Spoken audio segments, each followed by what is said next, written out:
Welcome to Shahnameh, Book of Kings. Today we continue and we talk about the Persian army as they set off against Sohrab. At dawn, the next day, the king ordered Give and Tush to prepare the army drums, and they were bound on to the elephants. The treasury doors were opened, and war supplies were handed out. 100,000 warriors gathered, and the air was darkened by their dust. Stage by stage, they marched till nightfall, and their glittering weapons shone like points of fire seen through a dark curtain. So day by day they went on until at last they reached the fortress's gates, and their numbers were so great that not a stone or a speck of earth was visible before the walls. A shout from the lookouts told Sohrab that the enemy's army had come. Sohrab went up onto the city walls and then summoned Human. When Human saw the mighty force opposing them, he gasped and his heart quailed. Sohrab told him to be of good cheer, saying, "In all this limitless army, you will not see one warrior who will be willing to face me in combat. No, not if the sun and the moon themselves came down to aid him. There's a great deal of armor here, and many men, but I know of none among them who's a warrior to reckon with. And now, in Afrazab's name, I shall make this plan and this plain a sea of blood." Cheerful and fearless, Sohrab descended from the walls. For their part, the Persians pitched camp, and so vast was the number of tents and pavilions that the plain and the surrounding foothills disappeared from view. The sun withdrew from the world, and the dark night spread her troops across the plain. Eager to observe the army, Rostam came before Vass. He said, "Let me go from here unarmed to see just who this new young hero is, and to see what chieftains are accompanying him." Vass replied, "You are the man for such an undertaking. Take care, and may you return safely." Rostam disguised himself as a Turk and made his way quickly to the fortress. As he drew near, he could hear the sound of drunken revelry from the Turks within. He slipped into the fortress as a lion stalks wild deer. There he saw Sohrab seated on a throne and presiding over the festivities. On one side of him sat Zenda-Razm, and on the other were the warriors Human and Barman. Tall as a cypress of mighty limb and mammoth chest, Sohrab seemed to fill the throne. He was surrounded by 100 Turkish youths, as haughty as young lions, and 50 servants stood before him. In turn, all praised their hero's strength and stature and sword and seal, while Rostam watched the scene from afar. Zenda-Razm left the gathering on some errand and saw a warrior, cypress tall, whom he did not recognize. He came over to Rostam and said, "Who are you? Come into the light so I can see your face." With one swift blow from his fist, Rostam struck out Zenda-Razm's neck, and the champion gave up the ghost there and then. He lay motionless on the ground, never returning to the feast. After a while, Sohrab noticed his absence and asked about him. Retainers went out and saw him lying prone in the dirt. Neither banquets nor battles would concern him again. They returned wailing and weeping and told Sohrab that Zenda-Razm's day of feasting and fighting were over. When Sohrab heard this, he sprang up and hurried to where the warrior lay, and the musicians and servants with tapers followed after him. He stared in astonishment, then called his chieftains to him and said, "Tonight we must not rest, but sharpen our spears for battle. A wolf has attacked our flock, including the shepherd and his dog. But with God's aid, when I ride out and loose my lariat from the saddle, I'll be revenged on these Iranian warriors for the death of Zenda-Razm." And with this, he returned to the feast. For his part, Rostam slipped back to the Persian lines, where Give waited on watch.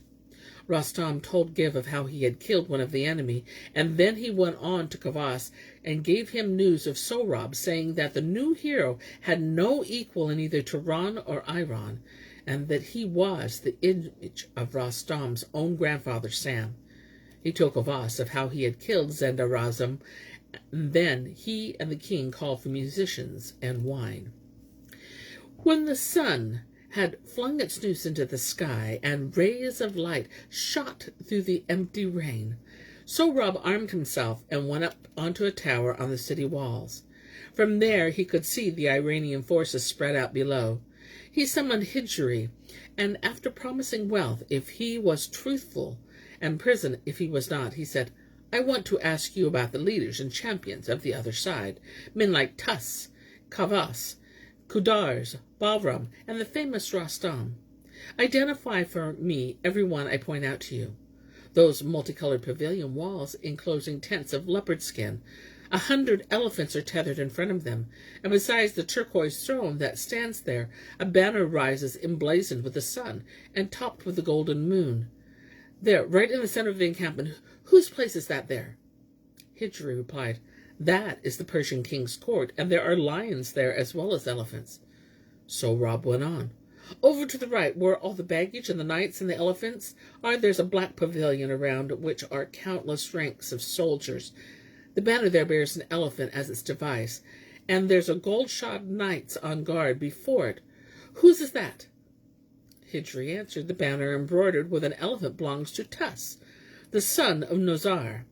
And the red pavilion that so many knights are crowded around, where the banner shows a lion and bears in its center a huge jewel, whose is that?" "The lion banner belongs to the great Gudars of the clan of Keshvad."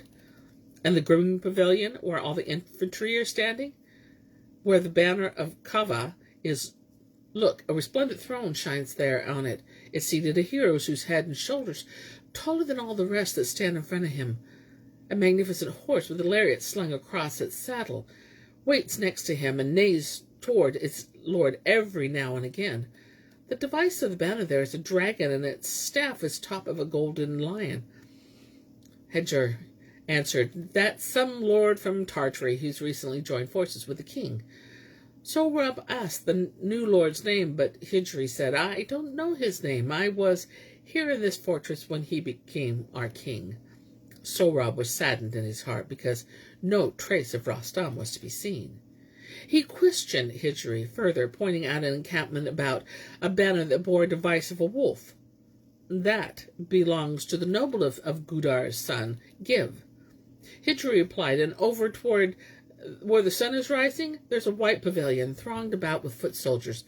Their leaders seated on a throne of teak, placed on it an ivory pedestal, and he's surrounded by slaves. That's Prince Ferbors, the son of King Vass. And the scarlet pavilion, where the soldiers are standing round the entrance, where the red, yellow, and purple banners are beheld, them towers a taller banner bearing a device of a wild boar, and topped with a golden moon. That belongs to lion slayer Goraz of Giv's clan." And so Sohrab sought for the same sign of his father, while the other hid from him what he longed to know. Once again he asked about the tall warrior beneath the green banner, beside with whom a noble horse bearing a coiled lariat. But Hijjiri answered, "If I don't tell you his name, it's because I don't know it myself." "But this cannot be right," Sohrab said. "You've not mentioned Rostam, the greatest warrior in the world, who could not stay hidden in this army camp. You said he was the foremost of their heroes, keeper of the country, and ward of the marches. Perhaps this great warrior has gone to Zabalestan, for now is the time of the spring festival." Sohrab answered, "Don't talk so foolishly.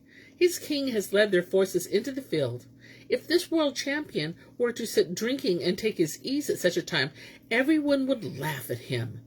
If you point out Rostam to me, I'll make you a wealthy and honored man. You'll never want for anything again.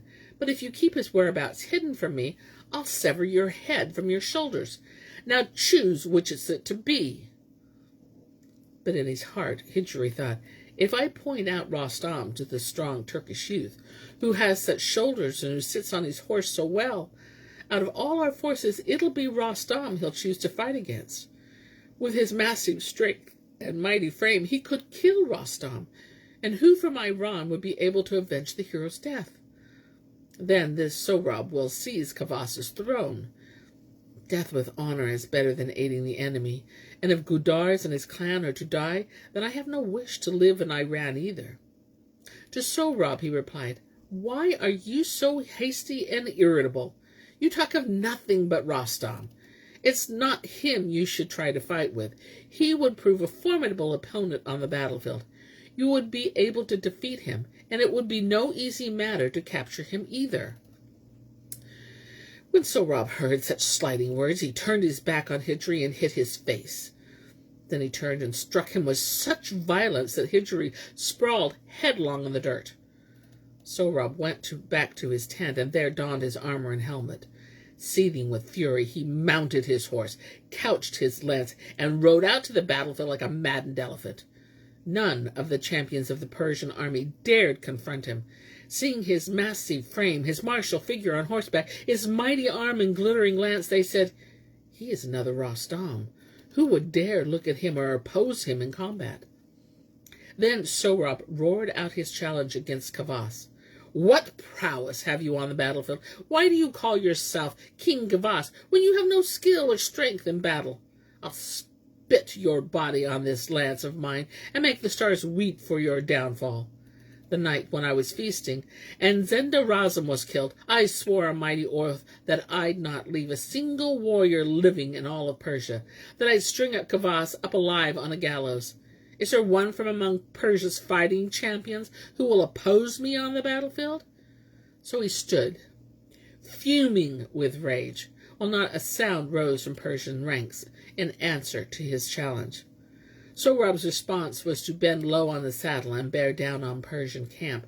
With his lance he severed the ropes of 70 tent pegs. Half of the great pavilion tumbled down. The sound of trumpets rang in the air, and the army scattered like wild asses before a lion. Vass cried out, "Have someone tell Rostam that our warriors are confounded by this Turk, that I've not one knight who dares confront him." Tusk took the message to Rostam, who said, "When other kings have unexpectedly asked for my services or summoned me, I've been rewarded with a gift, with treasure, with banquets, celebrations, courtly pleasures. But from Vass I've witnessed nothing more than constant hardships and unending war." He ordered that Raksh be saddled, and leaving Zavara to guard his encampment, he rode out with his warriors beside him, bearing his banner aloft. When he saw the mighty Sohrab, whose massive frame seemed so like that of Sam, he called to him, "Let's move aside to open ground and face each other man to man." Sohrab rubbed his hands together and took up his position before the ranks of waiting soldiers and answered, "Don't call any of your Persians to your aid. You and I will fight alone. But the battlefield's no place for you. You won't survive one blow of my fist. You're tall enough and have a fine chest and shoulders. But age has clipped your wings, old man." Rostam stared at the haughty young warrior, at his fists and shoulders, and the way he sat on his horse, and gently said to himself, "So headstrong and so young, warm words and bold. The ground, young warrior, is both hard and cold. Yes, I am old, and I've seen many wars, and laid low many mighty conquerors. Many a demon's perished by my hand, and I've not known defeat in any land. Look on me well. If you escape from me, you need not fear the monsters of the sea. The sea and the mountains know what I have wrought against Tehran, how nobly I have fought. The stars are witness to my chivalry. In all the world there's none can equal me." Then Sohrab said, "I'm going to question you. Your answer must be honest, straight, and true. I think that you're Rostam, and from the clan of the warlike Sam and noble Nariman." Rostam replied, "I'm not Rostam. I claim no kinship with that clan or noble name. Rostam's a champion. I'm a slave. I own no royal wealth, a crown, or kingly throne." And Sohrab's hopes were changed to despair, darkening before his gaze the sunlit air. Sohrab rode to the space allotted for combat, and his mother's words rang in his ear. At first they fought with short javelins, then attacked one another with Indian swords, and sparks sprang forth from the clash of iron against iron. The mighty blows left both swords shattered, and they grasped their ponderous maces, and a weariness began to weigh their arms down. Their horses, too, began to tire, and the blows the heroes dealt shattered both the horse armor and their own cuirasses. Finally, both the horses and their riders paused, exhausted by the battle, and neither hero could summon the strength to deliver another blow. The two stood facing one another at a distance, the father filled with pain, the son with sorrow, their bodies soaked with sweat, their mouths caked with dirt, their tongues cracked with thirst. How strange the world's ways are! All beasts will recognize their young, the fish in the sea, the wild asses on the plain, but suffering and pride will make a man unable to distinguish his son from his enemy. Rostam said to himself, I've never seen a monster fight like this. My combat with the white demon was as nothing to this, and I can feel my heart's courage begin to fail. A young, unknown warrior who sees nothing of the world has brought me to this desperate pass, and in the sight of both our armies. When their horses had rested from the combat, both warriors, he who was old in years and he who was still a stripling, strung their bows, but their remaining armor rendered the arrows harmless. In fury then the two grasped at each other's belts, each struggling to throw the other. Rostam, who on the day of battle could tear a rock from the mountain's crags, seized Sohrab's belt and strove to drag him from his saddle. But it was as if the boy were untouched, and all Rostam's efforts were useless. Again these mighty lions withdrew from one another, wounded and exhausted. Then once more Sohrab lifted his massive mace from the saddle and bore down on Rostam. His mace struck Rostam's shoulder, and the hero writhed in pain. Sohrab laughed and cried, You can't stand up to the blows, it seems. You might be cypress tall, but an old man who lacks like a youth is a fool. Both now felt weakened by their battle, and sick at heart. They turned aside from one another. Rostam rode toward the Turkish ranks like a leopard who sights his prey. Like a wolf, he fell on them, and their great army scattered before him. For his part, Sohrab attacked the Persian host, striking down warriors with his mace. Rostam feared that some harm would come to Vass from this young warrior, and he hurried back to his own lines. He saw Sohrab in the midst of the Persian ranks, the ground beneath his feet awash with wine-red blood. His spear, armor, and hands were smeared with blood, and he seemed drunk with slaughter. Like a raging lion, Rostam burst out in fury. Bloodthirsty Turk who challenged you from the Persian ranks, why have you attacked them like a wolf run wild in a flock of sheep? Sohrab replied, And Turan's army had no part in this battle either, but you attacked them first, even though none of them had challenged you. Rostam said, Evening draws on, but when the sun unsheaths its sword again on this plain, we shall see who will die and who will triumph. Let us return at dawn with swords ready for combat. Go now, and await God's will. They parted, and the air grew dark. Wounded and weary, Sohrab arrived at his own lines, and questioned Human about Rostam's attack. Human answered, The king's command was that we not stir from our camp, and so we were quite unprepared when a fearsome warrior bore down on us, as wild as if he were drunk or had come from some single combat. Sohrab answered, He didn't destroy one warrior from this host, while I, for my part, killed many Persians and soaked the ground with their blood. Now we must eat, and with wine drive sorrow from our hearts. And on the other side, Rostam questioned Give, How did this Sohrab fight today? Give replied, I've never seen a warrior like him. He rushed into the center of our lines, intending to attack Tuss, but Tuss fled before him, and there was none among us who could withstand his onslaught. Rostam grew downcast at his words and went to King Vass, who motioned him to his side. Rostam described Sohrab's massive body to him and said that no one had ever seen such valor from a young warrior. Then he went on. We fought with mace and sword and bow, and finally, remembering that I had had enough pulled heroes down from the saddle, I seized him by the belt and tried to drag him from his horse and fling him to the ground. But a wind could not shake a mountainside before it would shift that hero. When he comes to the combat ground tomorrow, I must find some way to overcome him hand to hand. I shall do my best, but I don't know who will win. We must wait and see what God's will for. He is the creator of the sun and the moon, who gives victory and glory. Vass replied, "And may he lacerate the hearts of those who you wish ill. I shall spend the night in prayer for him and your success." Rostam returned to his own men, preoccupied with thoughts of the coming combat. Anxiously, his brother Zavara came forward, questioning him as how he had fared that day. Rostam asked him first for food, and then shared his heart's foreboding. He said, "Be vigilant, and do nothing rashly. When I face that Turk on the battlefield at dawn, gather together our army and accoutrements, our banner thrown, the golden boots our guards wear, and wait at sunrise before our pavilion. If I'm victorious, I shan't linger on the battlefield.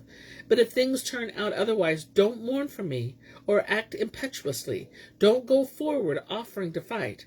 Instead, return to Zabalestan, and go to our father Dastan. Comfort my mother's heart, and make her see that this fate was willed for me by God. Tell her not to give herself up to grief, for no good will come of it. No one lives forever in this world, and I have no complaint against the turns of fate. So many lions and demons and leopards and monsters have been destroyed by my strength, and so many fortresses and castles have been razed by my might. No one has ever overcome me. Whoever mounts his horses and rides out for battle is knocking at the door of death, and if we live 1,000 years or more, death is our destiny at last. When she is comforted, tell Dastan not to turn his back on the world's king, Vass. If Vass makes war, Dastan is not to tarry, but to obey his every command. Young and old, we are bound for death. On this earth, no one lives forever." For half the night they talked of Sohrab, and the other half was spent in rest and sleep. And there we end our tale for today. But I'll be back tomorrow with more tales, many more. Until then, my friends,